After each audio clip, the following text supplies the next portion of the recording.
Good morning students. कल हम लोग बात कर रहे थे कंसेप्ट ऑफ लिमिटिंग फैक्टर्स और इसके अंदर हमने लिबिक का लॉ पढ़ा था और लिबिक के लॉ के अनुसार लिमिटिंग फैक्टर्स के बारे में उन्होंने बताया था कि जो हमें कम मात्रा में चाहिए और उस क्रिटिकल पॉइंट से भी अगर कम मात्रा में उपस्थिति होती है मृदा में तो वो एक लिमिटिंग फैक्टर की तरह एक्ट करता है और वो उस जीव के वृद्धि और प्रजनन और पे इफेक्ट डालता है, प्रभाव डालता है।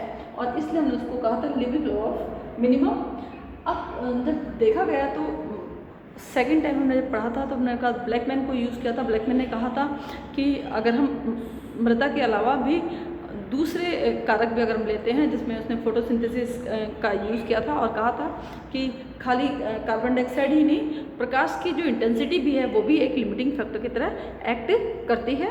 उसके बाद हमने कहा था कि बात की थी कि सिर्फ एक लिमिटिंग फैक्टर नहीं, कभी कभी दो लिमिटिंग फैक्टर के इंट्रैक्शन से भी एक कम्बिनेशन भी होता है, जिसका हमने एग्जांपल लिया था जिंक और लाइट ऑफ इंटेंसिटी। और हमने बताया था कि कुछ पौधे जो लाइट में जो काम करते हैं वो उन्हें जिंक की आवश्यकता अधिक होती है, जबकि जो पौधे उसी जाति के पौधे जो छायादार जगह पे होते हैं उन्हें जिंक की आवश्यकता कम होती है। इसका मतलब ये जो दोनों हैं वो कम्बिनेशन के तौर पे ही लिमिटिंग फैक्टर की तरह एक्ट करते हैं। और इस जो टेलर था उसने इस फैक्टर इंट्रैक्शन को कंबाइंड फॉर्म में ही कहा था कि ये जो लीस्ट फेवरेबल होता है वो लिमिटिंग फैक्टर की तरह एक्ट होता है, जिसका हमने उदाहरण लिया था जिंक और लाइट ऑफ इंटेंसिटी। उसके बाद जब पर्यावरण दूसरे कारकों पे आए तो सल्फोर्ड ने जो है सल्फोर्ड जो थे साइंटिस्ट, उन्होंने देखा कि सिर्फ एक नीचे वाली मात्रा ही नहीं, मीन्स आवश्यकता से कम, लॉ ऑफ मिनिमम ही नहीं, कुछ ऐसे तत्व और कुछ ऐसे वातावरणीय कारक हैं जिनकी अपर लिमिट भी, मीन्स उनकी टॉलरेंस लिमिट से भी ज़्यादा हो तो उस पर प्रतिकूल प्रभाव डालते हैं। और इस तरह उन्होंने सल्फर ने लॉ ऑफ टॉलरेंस ली कि हर जीव की हर कारक के प्रति एक टॉलरेंस लिमिट है, उससे नीचे भी उस पर प्रतिकूल प्रभाव पड़ता है। और जो हमने क्रिटिकल पॉइंट कहा था कल की, जितनी आवश्यकता हो उससे अगर कम मात्रा में होता है तो वो उस पर प्रतिकूल प्रभाव डालता है या वो लिमिटिंग फैक्टर की तरह एक्ट होता है। इसी तरह उस कारक के अधिकतम सीमा भी एक लिमिटिंग फैक्टर की तरह कार्य करती है। और इस पूरी रेंज को उसने कहा, सल्फर ने कहा कि ये किसी भी जीव के लिए टॉलरेंस लिमिट है या टॉलरेंस रेंज है। और इसका उदाहरण उन्होंने दिया कि मनुष्य में चाहे सब कारक अपने पर्याप्त मात्रा में हो, परंतु अगर आर्सेनिक अपनी आवश्यकता से अधिक मात्रा में होता है तो वो मनुष्य के लिए हानिकारक होता है। तो सिर्फ एक फैक्टर भी आवश्यकता से अधिक होता है तो भी वो हानिकारक होता है। इस बात को आज हम लेते हैं combined concept of limiting factor, means कुछ कारकों की जो क्रिटिकल पॉइंट से नीचे अगर उपस्थिति होती है वो भी लिमिटिंग फैक्टर की तरह एक्ट करते हैं, और कुछ कारकों की अधिकतम सीमा से भी अधिक उपस्थिति होती है तो भी वो लिमिटिंग फैक्टर की तरह एक्ट होता है। एग्जाम्पल के तौर पर लेते हैं कार्बन डाइऑक्साइड की अत्यधिक मात्रा भी कुछ पौधों में एज ए लिमिटिंग फैक्टर काम करती है। पर्यावरण ऑर्डर ने सजेस्ट किया कि ये जो लॉ ऑफ मिनिमम है वो सिर्फ हम उन्हीं कारकों के लिए लें जो कि रासायनिक कारक है। और एग्जांपल के तौर पर अगर हम लें कि अगर सपोज करो A+B जो है वो C बनाता है और इसकी C बनने के लिए इसकी 1 ग्राम मात्रा चाहिए और इसकी 2 ग्राम मात्रा चाहिए, तो अगर ये 1 ग्राम से नीचे है तो ये C प्रोडक्ट नहीं बनेगा। इसका मतलब A जो है यहाँ पे लिमिटिंग फैक्टर की तरह एक्ट होगा।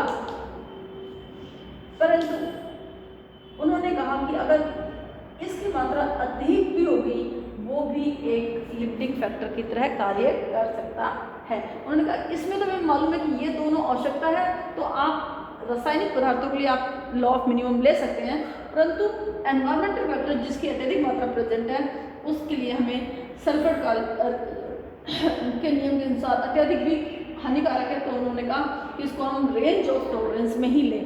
पर्यावरण कारकों के लिए रेंज ऑफ टॉलरेंस ही रखें। अगर हम एग्जाम्पल के तौर पे देखते हैं कि कुछ जंतु जो हैं वो टेम्परेचर के बहुत यहाँ पे कम से लेकर, अगर यहाँ पे इसकी मैक्सिमम है किसी भी जीव के लिए, सपोज करो ये 30 डिग्री उसकी सबसे अच्छी ग्रोथ के लिए है, परंतु 0 से नीचे उसकी संख्या कम होती चली जाती है और 50 के बाद भी वो नहीं मिलते हैं। तो इसका मतलब 0 से 50 डिग्री उसकी मैक्सिमम रेंज है या उसकी ऑप्टिमम रेंज है। लेकिन कुछ ऐसे जीव भी हैं जो कि बहुत ही कम रेंज में होते हैं, मीन्स उनकी रेंज 0 से लेकर 10 डिग्री तक ही होती है। 10 डिग्री के ऊपर वो जीवित नहीं रह सकते। तो सर्फर्ट के नियम के अनुसार जो किसी भी वातावरण कारक के लिए जिसकी रेंज मैक्सिमम होती है और उसको हम अगर टेम्परेचर दिया तो यूरी थर्मल से दर्शाते हैं, और जिनकी रेंज कम होती है उसको स्टेनोटॉपिक या हम स्टेनो थर्मल से दर्शाते हैं। आप देख सकते हैं ये यूरी थर्मल है क्योंकि इसकी जो रेंज है, इस जंतु की जो रेंज है वो 0 से लेकर 50 डिग्री तक है, जबकि अगर हम ये बात करें तो इसकी रेंज जो है 0 से 10 डिग्री तक है। तो इस रेंज में आने वाले को हम स्टेनोथर्मल कहेंगे और इस रेंज में आने वाले को हम यूरी थर्मल कहेंगे। जो यूरी है वो बहुत ज़्यादा वृहत, जिनकी रेंज ज़्यादा हो उसके लिए इस्तेमाल करते हैं, ये प्रीफिक्स है। और सेम स्टेनो जो है वो उनके लिए इस्तेमाल करते हैं जिनकी रेंज कम होती है।